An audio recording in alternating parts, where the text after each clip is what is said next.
famille, aujourd'hui, je vais vous parler d'un thème très important, la tension artérielle, l'augmentation de la tension en fin de grossesse et puis le diabète aussi en fin de grossesse.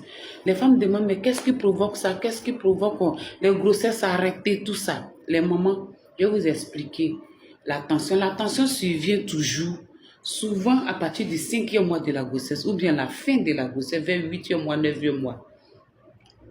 Quelles sont les causes qui provoquent cette élévation de tension? La cause principale, c'est l'augmentation du volume de sang. C'est-à-dire que le cœur, à partir du 5e mois, 6e mois, 7e mois jusqu'à 9e mois, le cœur, vraiment, le sang, c'est-à-dire que le cœur pompe assez de sang. Le cœur travaille plus pour pouvoir, c'est-à-dire qu'il pompe assez de sang pour pouvoir nourrir le bébé et puis le placenta. Ça, c'est la cause principale. Deuxième cause, écoutez jusqu'à la fin.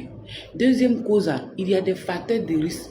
C'est-à-dire que tu as déjà fait 2 ou 3 ou 4 enfants, tu es une grande multipare.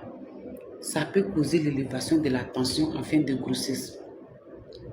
Troisième cause, là, souvent, tu es obèse, tu prends du poids, surpoids. Un coup comme ça, tu grossis.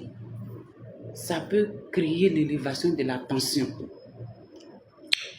qui va créer la prééclampsie, tout ça là. Souvent aussi là, la dernière des causes, les mamans, c'est l'âge. Quand tu as moins de 18 ans, c'est pour cela on dit que quand tu prends une grossesse à moins de 18 ans, c'est une grossesse à risque. À plus de 35 ans, c'est pas à tout le monde ça arrive, mais la majorité, moins de 18 ans, plus de 35 ans, la tension survient toujours à la fin de la grossesse. Maman, qu'est-ce que cela peut vraiment avoir? C'est-à-dire que cela peut avoir les conséquences graves au niveau de la mère et du bébé. Abonnez-vous, partagez pour ne rien rater. Parce que je vous explique la deuxième partie, les conséquences de choses, comment on appelle la tension artérielle en fin de grossesse. Je vous explique dans ma prochaine vidéo.